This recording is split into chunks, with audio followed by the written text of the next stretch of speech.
So, anything that I ask questions, I want to ask you very difficult questions like 10 standard what's in a mark sheet exam. I'll ask you a question which you can use your reaction button or the message option, any of it. No, because I used to do this because I thought people will sleep off when you tell stories, but sometime in Zoom you have to be awake. So We that's are what. all awake. Don't worry. See. So the story, okay. So I'm doing it. How many of you have been to the Himalayas? Himalayas, yes.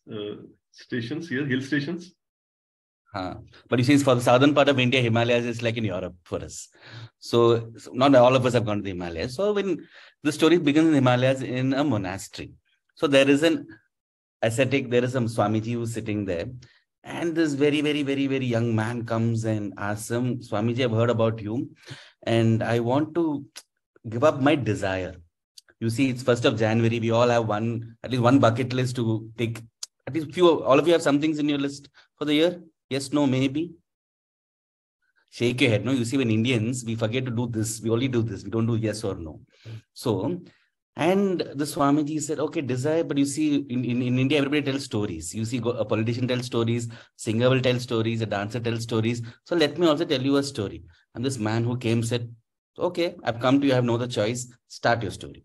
And the Swamiji said, I'm going to take you to the southern part of India. And you see, there are names in India. By the time you tell the name, you will know which part of India they come from. Like Swadik Patel. You'll know which part of where Swadik Patel comes from. Like Unni Menon. You say Unni Menon, you'll know which part of India he comes from. And this person is called Kupasamy. So Kupasamy will come from this place called Tamil Nadu. And Kupasamy is this man's name and he's a miser. So you all have friends who's like a miser, right? Can you think of any of them right now? Don't tell me. It's not. It's only for yourself. But then they have friends. You have no other choice. You have to be the friends. And Kupasamy is that miser who won't spend for anything. But he was a professional bottle collector. He used to collect bottles and sell them he used to buy bulks of bottles and sell them at a retail price, like one bottle at a time. And that was his business. But he was obsessed with one item that he always kept with him, which was a cap. And this cap, he wore it all the time to sleep, to bathroom, to bedroom. He was not married, so I'm assuming after marriage, he'll carry it to that place also. And so he used to carry that cap everywhere he went. And people were calling him not even Kupasamy, but Toppi Swami, because Toppi in Tamil means cap. And you all have pet names in your college, right? You all went to engineering and all our classmates have names based on their habits. And so this Kupasamy was called Toppi Swami because he took Toppi even to his bathroom and bedroom. And he couldn't be without this Toppi attached to his body all the time. And one day, he and his friend had to go to swim in the pond. And his friend and him went, and they were swimming. But swimming, of course, you can't wear the cap. So he removed the cap and kept it somewhere.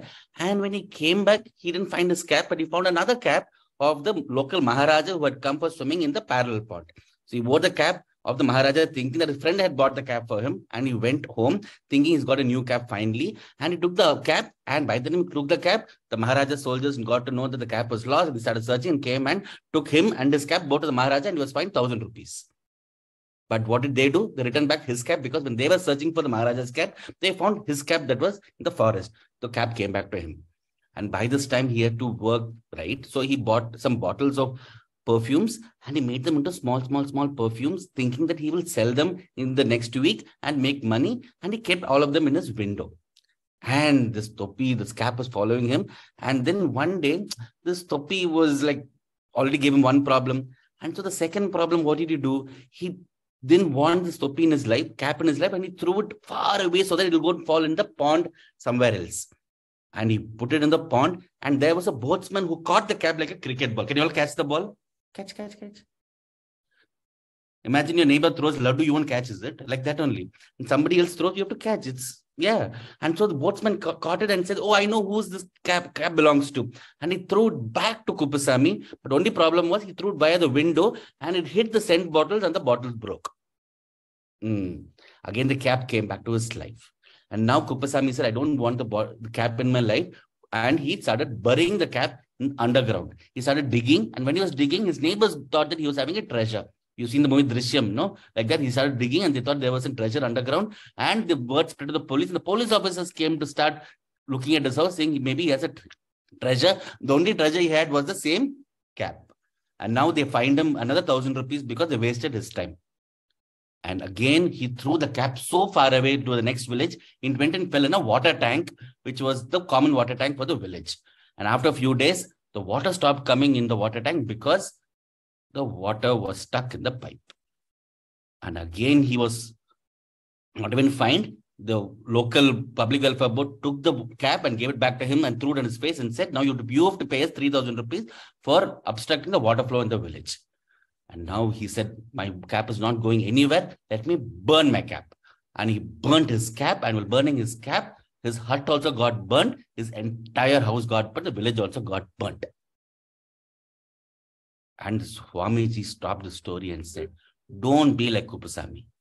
Don't have such desires in life. But this man who came said, but all this is okay, Swami, but where is this Kupasamy now?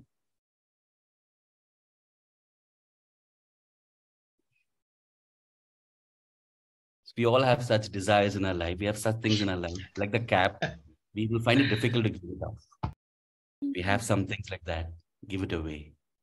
Because not everything that we have helps us in our life. Thank you. Yeah, beautiful.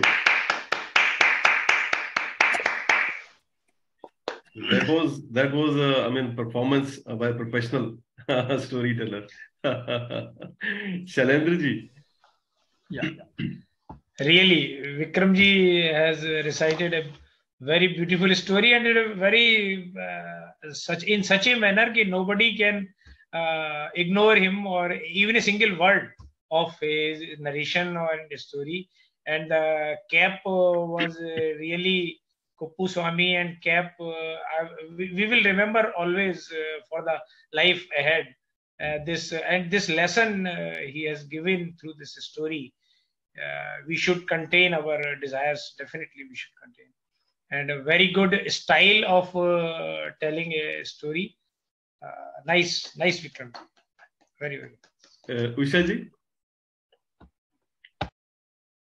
I like the style of narration of Vikram. Romba nalla irundhathu, enakku romba pidichirukku. Then and the way the imagery is used, I was behind the cap. I could feel wherever it was going, it was totally picturized in front of me. And that is the speciality of a good storyteller. That is there in you. Really loved listening to you. Neeluji? Beautiful way of recitation, Vikramji, and you ensured that the audience is showing interest. Can you all visualize this and that? You were ensuring time and again that we are listening to your story and we are not disconnected. And a very good message for New Year. Thank you so much. Rakeshji? Vikram, I cannot believe that how a simple story can have such a deep message. It's really marvelous. The way you have narrated, it was so gripping that all of us were, so attentive to hear your next part of the story. Very, very deep message in a very simple story. So very good performance. Thank you. Okay, I'll ask another story writer and a storyteller, Ashutosh. So the story was funny, and I can say dramatic and also inspirational at the same time. It's an amazing story, and I also like your reactions while you are reciting the story. So I can go down to a story. You're a great storyteller. Thank you so much. Thank you, Vikram. Thank you so much. Amazing performance.